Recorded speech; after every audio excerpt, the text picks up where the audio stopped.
एक तरफ उपचुनाव और दूसरी तरफ बिहार में सरकार, दोनों को लेकर के चर्चाएं ज़बरदस्त चल रही हैं और इस चर्चाओं में कहीं ना कहीं प्रभाव में आ रहा है ये उपचुनाव की 2 सीटों पर होने वाले मतदान। आप जानते हैं कि मतदान के लिए चुनाव प्रचार चल रहे हैं और 3 तारीख को मतदान होने हैं। उससे पहले लगातार ताकतें झोंक रही हैं दोनों ही खेमे की टीमें, लेकिन इन सब में सीधा नज़र आ रहा है कि किस तरह से तेजस्वी यादव और भारतीय जनता पार्टी का ये चुनाव हो गया है। जहां एक तरफ नीतीश कुमार के चुनाव प्रचार में नहीं जाने को लेकर के चर्चाएं हो रही हैं, वहीं आपको बता दें कि एक बार फिर से बोचहा उपचुनाव में जिस तरह की बात हुई थी और जिस तरह से भारतीय जनता पार्टी को हार मिली थी, उसकी भी चर्चा शुरू हो गई है। कहा यह जा रहा है कि उस चुनाव में पूरे मन से नीतीश कुमार की टीम नहीं लगी थी। सत्ता से बाहर होने के बाद बीजेपी प्रत्याशी को लेकर के कई तरह की बातें की जा रही थी। खास करके अगर मोकामा की बात करें तो मोकामा की सीट पर भूमिहारों का वर्चस्व है, और वहीं गोपालगंज की बात करें तो गोपालगंज में मिला जुला असर होता है। गोपालगंज विधानसभा सीट को लेकर के जहां एक तरफ तेजस्वी यादव खुद चुनाव प्रचार में गए थे और उन्होंने वहां की जनता से कहा कि चुपचाप लालटेन छाप। लंबे समय से 2005 से ही वहां भारतीय जनता पार्टी का कब्जा रहा है और इस बार तेजस्वी यादव ने खुद वहां अपने लिए ज़मीन तलाशने की शुरुआत कर दी है। दावा भी किया है कि वो दोनों ही सीटों पर जीत रहे हैं। दोनों सीटों पर हो रहा उपचुनाव गठबंधन के लिए अग्नि परीक्षा की घड़ी है, जैसा कि हम पहले भी आपको बता रहे हैं। और 2024 में होने वाले लोकसभा चुनाव से पहले इसे देखा जा रहा है उपचुनाव के रूप में। इतिहास को देखा जाए तो सत्ताधारी हमेशा चुनाव जीतती है, विपक्षी दलों की हार निश्चित है, ऐसा अक्सर देखा गया है। लेकिन बोचहा में इसके जस्ट विपरीत हुआ था। इसी साल बोचहा में जो चुनाव हुए थे उसमें उलटफेर हुआ था और रिजल्ट विपक्ष के तरफ गया था। इन सारी बातों को लेकर के आरजेडी ने जिस तरह से भारतीय जनता पार्टी को पटखनी दी थी बोचहा में, उसके बाद से एक ट्रेंड शुरू हुआ कि कहीं ना कहीं, और ख़ास करके ये बात नीतीश कुमार को ज़्यादा प्रभावित कर रही थी कि उन्होंने भारतीय जनता पार्टी का पूरे मन से सहयोग नहीं किया था। बोचहा उपचुनाव में सत्ताधारी बीजेपी के चुनाव में हार के बाद से एक अलग तरह की बात चर्चा में आई थी। बिहार बीजेपी में जिन दिग्गज और मंत्रियों पदाधिकारियों को बोचहा भेज करके करिश्मा करने की बात कही जा रही थी, वो सारे लोग पिट गए। उपचुनाव में बीजेपी की बेबी कुमारी को विपक्षी आरजेडी से लगभग 37,000 से अधिक वोटों से हार का सामना करना पड़ा। बीजेपी प्रत्याशी बेबी कुमारी का यह हाल तब हुआ जब बिहार में जेडीयू के साथ मिलकर भारतीय जनता पार्टी सरकार चला रही थी।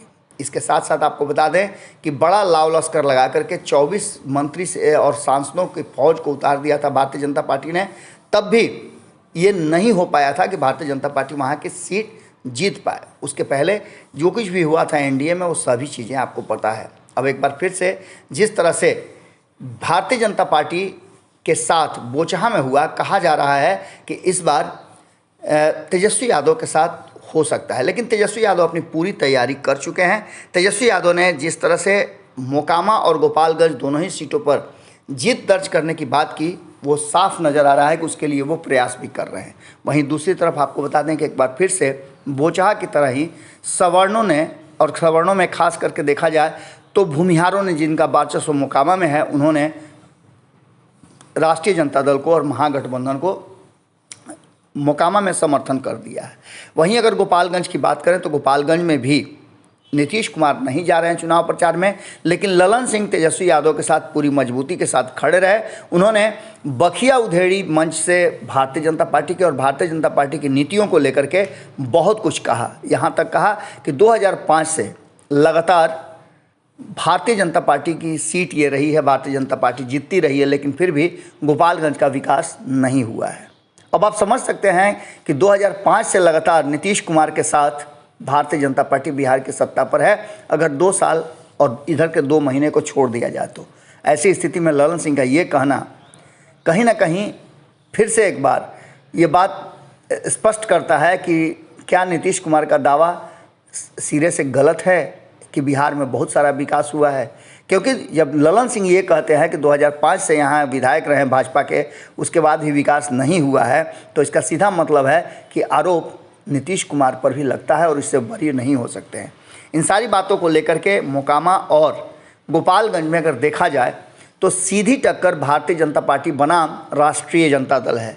नीतीश कुमार के नहीं जाने से ये लड़ाई और ज़्यादा मजबूत हो गई है। और ऐसी स्थिति में आपको बता दें कि जिस तरह से तेजस्वी का तेवर देखा जा रहा है, उससे मोकामा और गोपालगंज में भाजपा ने अंतिम समय में पलट दिया है अपना गेम।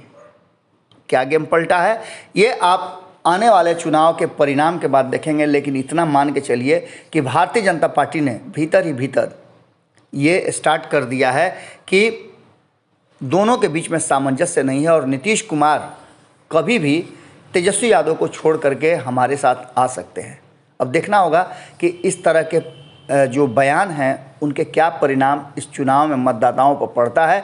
हालांकि आपको बता दें कि छठ पूजा के समय में ये मतदान होना कहीं ना कहीं वोटों के अंतर को भी दर्शाता है, क्योंकि छठ में बहुत सारे ऐसे लोग जो लंबे समय के बाद अपने क्षेत्र में पहुंच रहे हैं और वहां मतदान करेंगे। अगर इस पर अंतर पड़ा तो निश्चित रूप से चुनाव परिणाम काफ़ी चौंकाने वाला हो सकता है। जुड़े रहिए भारत लाइव के साथ। बहुत बहुत धन्यवाद। अगर ये वीडियो पसंद आई और वह बिहार के राजनीति और बिहारियत से सरोकार रखेनी तो सब्सक्राइब बटन दबा के चैनल के सब्सक्राइब कर ली। ओजे एगो घंटी बा, ओकरा बटन दबा देला से कुल सटीक और मारक खबर रुआ मुफ्त में मिल जाई। अगर रुआ पत्रकारिता के हमनी के नया प्रयोग में सहयोग कर चाहतानी तो ज्वाइन बटन दबा दी। पेटीएम नंबर नोट कर ली 938681